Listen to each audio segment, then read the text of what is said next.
മകരവിളക്ക് മഹോത്സവത്തിന് ശബരിമലയിൽ തുടക്കമായി. പുലർച്ചെ 2:46 മകരസംക്രമ പൂജ നടന്നു. മകരജ്യോതി ദർശനത്തിനായുള്ള എല്ലാ ഒരുക്കങ്ങളും ക്രമീകരിച്ചതായി ദേവസ്വം മന്ത്രി കെ രാധാകൃഷ്ണൻ പറഞ്ഞു.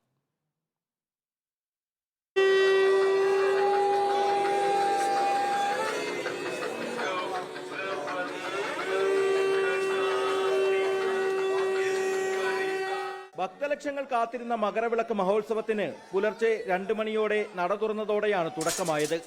തന്ത്രി കണ്ഠരര് മഹേഷ് മോഹനര് നമ്പൂതിരിയും മേൽശാന്തി PN മഹേഷ് നമ്പൂതിരിയും മകരസംക്രമ പൂജാ ചടങ്ങുകൾക്ക് നേതൃത്വം നൽകി.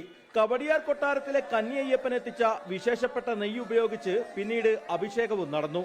മകരവിളക്കിനോടനുബന്ധിച്ച് പുലർച്ചെ മുതൽ തന്നെ വലിയ തിരക്കാണ് സന്നിധാനത്ത് അനുഭവപ്പെടുന്നത്. മകരജ്യോതി ദർശനത്തിനുള്ള തയ്യാറെടുപ്പുകളെല്ലാം പൂർത്തിയായി. 2 ലക്ഷത്തിലധികം ഭക്തരാണ് മകരജ്യോതി ദർശനം നേരിൽ കാണുന്നതിന് മാത്രമായി സന്നിധാനത്ത് തങ്ങുന്നത്. അപ്പോൾ ഇന്ന് വൈകുന്നേരമാണ് മകരവിളക്ക്.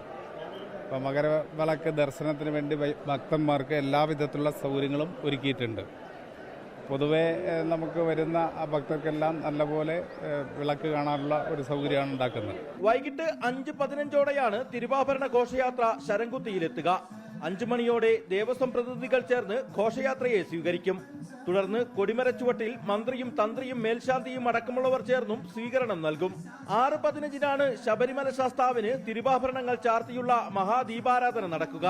ഈ സമയത്ത് തന്നെ ഭക്തലക്ഷങ്ങൾ കാത്തിരിക്കുന്ന മകരജ്യോതി പൊന്നമ്പല മേട്ടിൽ തെളിയും. റിപ്പോർട്ടർ, സന്നിധാനം.